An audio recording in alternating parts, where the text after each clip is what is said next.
Posisi bangsa Arab dan kaumnya. Posisi bangsa Arab. Menurut bahasa, Arab artinya padang pasir, tanah gundul dan gersang yang tiada air dan tanamannya. Sebutan dengan istilah ini sudah diberikan sejak dahulu kala kepada Jazirah Arab, sebagaimana sebutan yang diberikan kepada suatu kaum yang disesuaikan dengan daerah tertentu, lalu mereka menjadikannya sebagai tempat tinggal.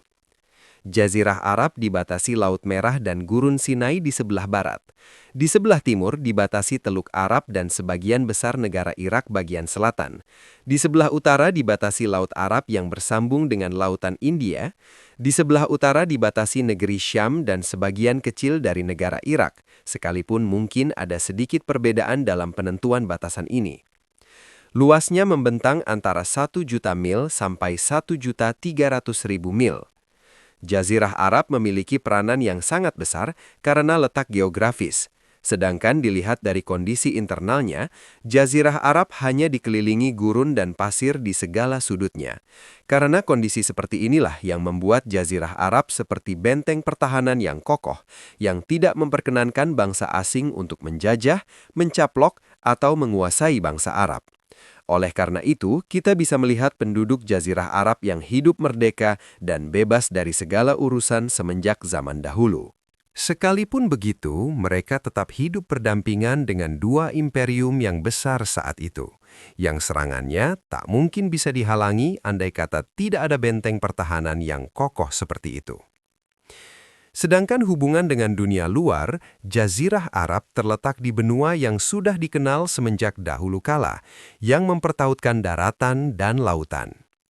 Sebelah barat laut merupakan pintu masuk ke benua Afrika, sebelah timur laut merupakan kunci untuk masuk ke benua Eropa, dan sebelah timur merupakan pintu masuk bagi bangsa-bangsa non-Arab, Timur Tengah dan Timur Dekat, terus membentang ke India dan Cina.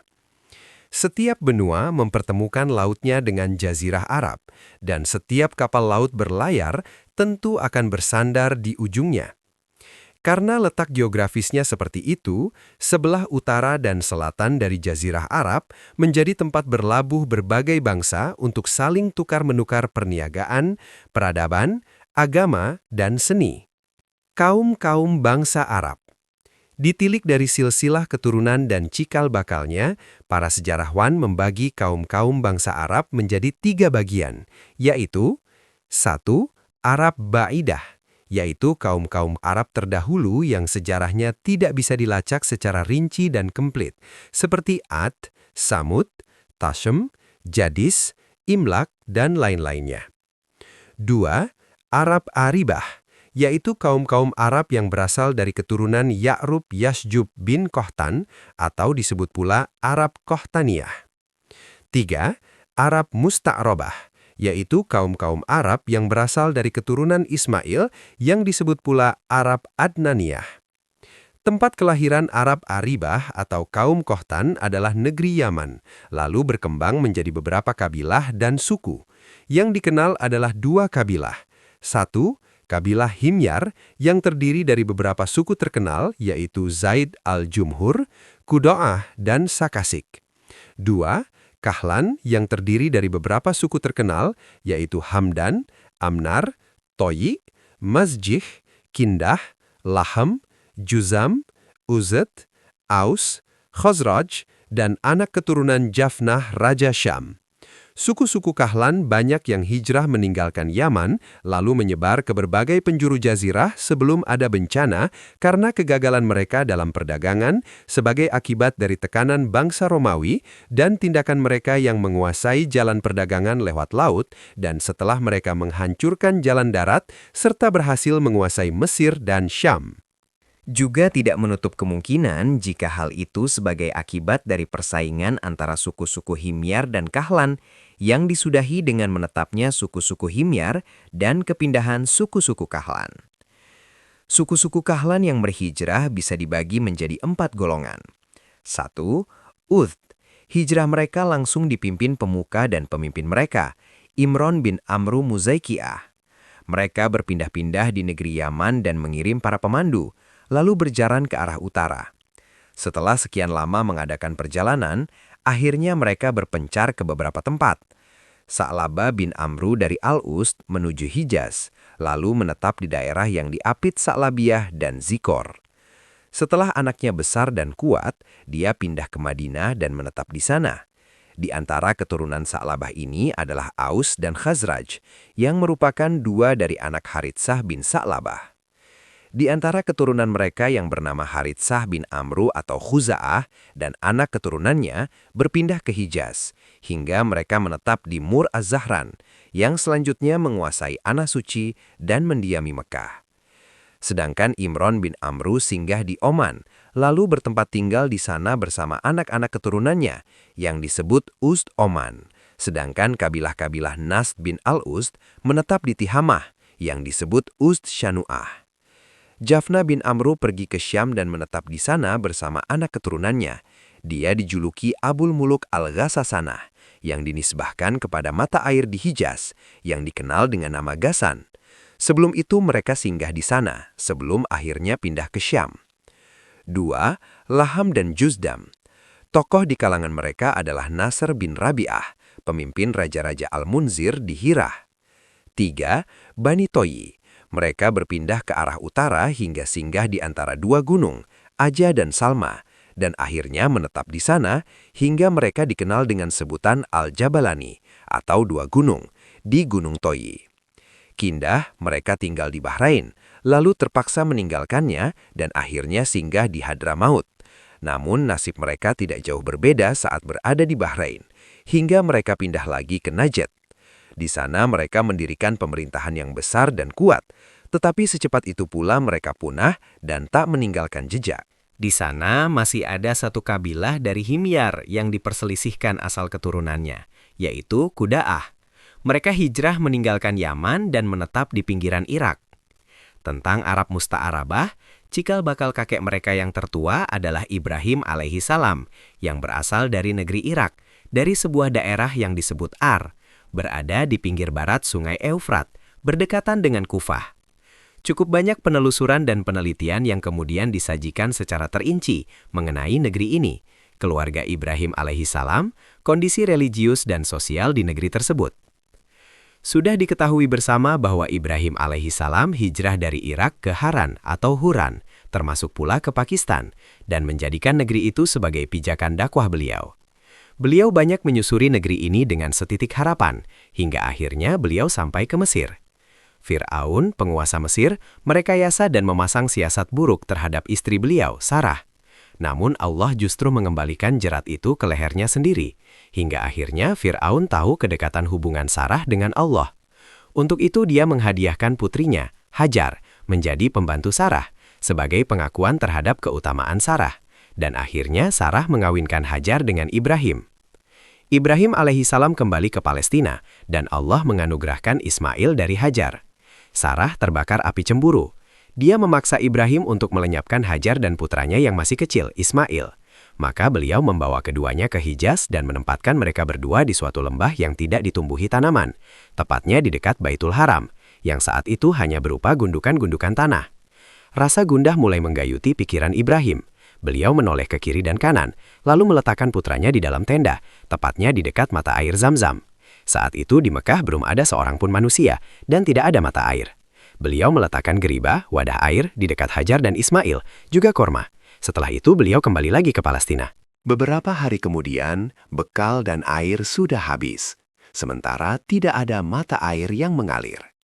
Tiba-tiba, mata air Zam-Zam memancar, berkat karunia Allah, sehingga bisa menjadi sumber penghidupan bagi mereka berdua, yang tak pernah habis hingga sekarang. Kisah mengenai hal ini sudah banyak diketahui secara lengkap. Suatu kabilah dari Yaman, Jurhum kedua, datang di sana, dan atas perkenan ibu Ismail, mereka menetap di sana. Ada yang mengatakan mereka sudah berada di sana sebelum itu, menetap di lembah-lembah di pinggir kota Mekah. Adapun riwayat Al-Bukhari menegaskan bahwa mereka singgah di Mekah setelah kedatangan Ismail dan ibunya, sebelum Ismail remaja. Mereka sudah biasa melewati jalur Mekah sebelum itu. Dari waktu ke waktu, Ibrahim datang ke Mekah untuk menjenguk keluarganya. Beliau tidak tahu berapa kali kunjungan yang dilakukannya. Hanya saja menurut beberapa referensi sejarah yang dapat dipercaya, kunjungan itu dilakukan sebanyak 4 kali. Allah Subhanahu wa Ta'ala telah menyebutkan di dalam Al-Quran bahwa Ibrahim bermimpi selagi tidur, bahwa beliau menyembelih anaknya, Ismail. Maka dari itu, beliau bangun dan hendak melaksanakan mimpi yang dianggap sebagai sebuah perintah. Di dalam kitab Kejadian disebutkan bahwa umur Ismail selisih 13 tahun, lebih tua dari Ishak. Dari rentetan kisah ini menunjukkan bahwa peristiwa itu terjadi sebelum kelahiran Ishak. Sebab kabar gembira tentang kelahiran Ishak disampaikan setelah terjadinya kisah ini. Setidaknya kisah ini menjamin satu fase kisah perjalanan, bahwa peristiwa tersebut terjadi sebelum Ismail menginjak remaja. Sedangkan 3 fase lainnya telah diriwayatkan Al-Bukhari secara panjang lebar, dari Ibnu Abbas secara marfu, yang intinya bahwa sebelum remaja, Ismail belajar bahasa Arab dari kabilah Jurhum. Karena merasa tertarik kepadanya, maka mereka mengawinkan dengan salah seorang wanita dari golongan mereka. Saat itu, ibu Ismail sudah meninggal dunia. Suatu saat Ibrahim hendak menjenguk keluarga yang ditinggalkannya, maka beliau datang setelah pernikahan itu.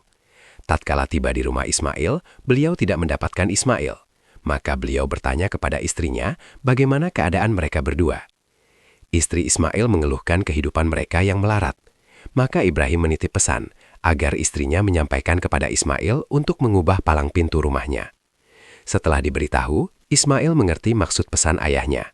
Maka Ismail menceraikan istrinya dan kawin lagi dengan wanita lain, yaitu putri Mudot bin Amru, pemimpin dan pemuka kabilah Jurhum. Setelah perkawinan Ismail yang kedua ini, Ibrahim datang lagi, namun tidak bisa bertemu dengan Ismail. Beliau bertanya kepada istri Ismail tentang keadaan mereka berdua. Jawaban istri Ismail adalah pujian kepada Allah. Lalu Ibrahim kembali lagi ke Palestina setelah menitipkan pesan lewat istri Ismail, agar Ismail memperkokoh palang pintu rumahnya. Pada kedatangan yang ketiga kalinya, Ibrahim bisa bertemu dengan Ismail, yang saat itu Ismail sedang meraut anak panahnya di bawah sebuah pohon dekat Zamzam. Tatkala melihat kehadiran ayahnya, Ismail berbuat sebagaimana layaknya seorang anak yang lama tidak bersua bapaknya. Dan Ibrahim juga berbuat layaknya seorang bapak yang lama tidak bersua anaknya. Pertemuan ini terjadi setelah sekian lama. Sebagai seorang ayah yang penuh rasa kasih sayang dan lemah lembut, sulit rasanya beliau bisa menahan kesabaran untuk bersua anaknya. Begitu pula dengan Ismail, sebagai anak yang berbakti dan soleh. Dengan adanya perjuangan ini, mereka berdua sepakat untuk membangun Ka'bah, meninggikan sendi-sendinya, dan Ibrahim memperkenankan manusia untuk berhaji, sebagaimana yang diperintahkan Allah kepada beliau. Dari perkawinannya dengan putri Mudahdoh, Ismail dikaruniai anak oleh Allah sebanyak 12, yang semuanya laki-laki, yaitu Nabat atau Nabuyut, Kaidar, Atbail, Mibsyam, Mishma, Duma, Misha, Hadad, Taima, Yatur, Nafis, dan Kaiduman.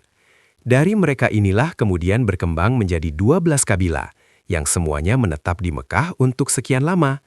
Pokok pencaharian mereka adalah berdagang, membentang dari negeri Yaman hingga ke negeri Syam dan Mesir. Selanjutnya, kabilah-kabilah ini menyebar di berbagai penjuru jazirah dan bahkan keluar jazirah. Seiring dengan perjalanan waktu, keadaan mereka tidak lagi terdeteksi, kecuali anak keturunan Nabat dan Kaidar. Peradaban anak keturunan Nabat bersinar di Hijaz Utara. Mereka mampu mendirikan pemerintahan yang kuat dan menguasai daerah-daerah di sekitarnya, dan menjadikan Al-Batra sebagai ibu kotanya. Tak seorang pun berani memusuhi mereka, hingga datang pasukan Romawi yang menindas mereka. Setelah melakukan penyelidikan yang mendalam dan penelitian yang akurat, As-Said Sulaiman An-Nadwi menegaskan bahwa raja-raja keturunan Ghassan, termasuk Aus dan Khazraj, bukan berasal dari keturunan Kohtan, tetapi dari keturunan Nabat, anak Ismail. Sedangkan anak keturunan Kaidar bin Ismail tetap menetap di Mekah, beranak pinak di sana, hingga menurunkan Adnan dan anaknya, Ma'at. Dari dialah keturunan Arab Adnaniyah masih bisa dipertahankan keberadaannya. Adnan adalah kakek ke-22 dalam silsilah keturunan Nabi Shallallahu Alaihi Wasallam. Diriwayatkan bahwa jika beliau menyebutkan nasabnya dan sampai kepada Adnan, maka beliau berhenti dan bersabda, para ahli silsilah nasab banyak yang berdusta, lalu beliau tidak melanjutkannya. Segolongan ulama memperbolehkan mengangkat nasab dari Adnan ke atas dengan berlandaskan kepada hadis yang memang mengisyaratkan hal itu. Menurut mereka, antara Adnan sampai Ibrahim alaihissalam ada 40 keturunan yang didasarkan kepada penelitian yang cukup mendetil. Keturunan Ma'at dari anaknya, Nizar, telah berpencar kemana-mana. Menurut suatu pendapat, Nizar adalah satu-satunya anak Ma'at, sedangkan Nizar sendiri mempunyai 4 anak, yang kemudian berkembang menjadi 4 kabilah yang besar, yaitu Iyad, Anmar, Rabi'ah, dan Mudor. 2 kabilah terakhir inilah yang paling banyak marga dan sukunya. Dari Rabi'ah ada Asad bin Rabi'ah, Ansah, Abdul Qais, 2 anak Wa'il, Bakar dan Tahlib, Hanifah, dan lain-lainnya. Sedangkan kabilah Mudar berkembang menjadi 2 suku yang besar, yaitu Qais Ailan bin Mudar dan marga-marga Ilyas bin Mudar. Dari Qais Ailan ada Bani Sulaim, Bani Hawazin, Bani Gotafan. Dari Ilyas bin Mudar ada Tamim bin Murrah, Huzail bin Mudrikah, Bani Asad bin Huzaimah, dan marga-marga Kinanah bin Huzaimah. Dari Kinanah ada Quraisy, yaitu anak keturunan Fir bin Malik bin An-Nadar bin Kinanah. Quraisy terbagi menjadi beberapa kabilah, yang terkenal adalah Jumuh, Sahm, Adi, Makhzum, Taim, Zuhroh, dan suku-suku Quraisy bin Kilab, yaitu Abduddar bin Qusay, Asad bin Abdul Uzza bin Qusay, dan Abdi Manaf bin Qusay. Abdi Manaf mempunyai 4 anak, Abdi Syams, Naufal, Al-Muttalib, dan Hashim. Hashim adalah keluarga yang dipilih Allah bagi Muhammad bin Abdullah bin Abdul Muttalib bin Hashim. Rasulullah Shallallahu Alaihi Wasallam pernah bersabda, "Sesungguhnya Allah telah memilih Ismail dari anak Ibrahim, memilih Kinanah dari anak Ismail, memilih Quraisy dari Bani Kinanah, memilih Bani Hashim dari Quraisy, dan memilihku dari Bani Hashim." Hadis riwayat Muslim dan At-Tirmidzi. Dari Al-Abbas bin Abdul Muttalib, dia berkata, Rasulullah Shallallahu Alaihi Wasallam bersabda, "Sesungguhnya Allah menciptakan makhluk, lalu menjadikanku dari sebaik-baik golongan mereka dan sebaik-baik 2 golongan. Kemudian memilih beberapa kabilah, lalu menjadikanku dari sebaik-baik kabilah. Kemudian memilih beberapa keluarga, lalu menjadikanku dari sebaik-baik keluarga mereka. Maka aku adalah sebaik-baik diri dan sebaik-baik keluarga di antara mereka." Hadis riwayat At-Tirmidzi. Setelah anak-anak Adnan menjadi banyak, mereka berpencar di berbagai tempat di penjuru Jazirah Arab, masing-masing mencari tempat yang strategis dan daerah yang subur. Abdul Qais dan anak-anak Bakar bin Wa'il serta anak-anak Tamim pindah ke Bahrain dan menetap di sana. Sedangkan Bani Hanifah bin Syab bin Ali bin Bakar pindah ke Yamamah dan menetap di Hijr, ibu kota Yamamah. Semua keluarga Bakar bin Wa'il menetap di berbagai penjuru Yamamah, membentang hingga ke Bahrain. Taglib menetap di Jazirah Aufrat dan sebagian anak keturunannya bergabung dengan Bakar. Bani Tamim menetap di Bashrah. Bani Sulaim menetap di dekat Madinah, dari lembah-lembah di pinggiran Madinah hingga ke Khaybar, di bagian timur Madinah dan penghujung Hurrah. Sakif menetap di Taif, Hawazin di timur Mekah, antara Mekah dan Bashrah. Bani Asad menetap di timur Taima dan barat Kufah. Di antara mereka dan Taima ada perkampungan Buhtur dari Tayyi. Sedangkan jarak dari tempat mereka ke Kufah bisa ditempuh selama perjalanan 5 hari. Zubian menetap di dekat Taima hingga Hawazin. Di Tihamah ada beberapa suku Kinanah, sedangkan di Mekah ada suku-suku Quraisy. Mereka berpencar-pencar dan tidak ada sesuatu yang bisa menghimpun mereka, hingga muncul Qusay bin Kilab.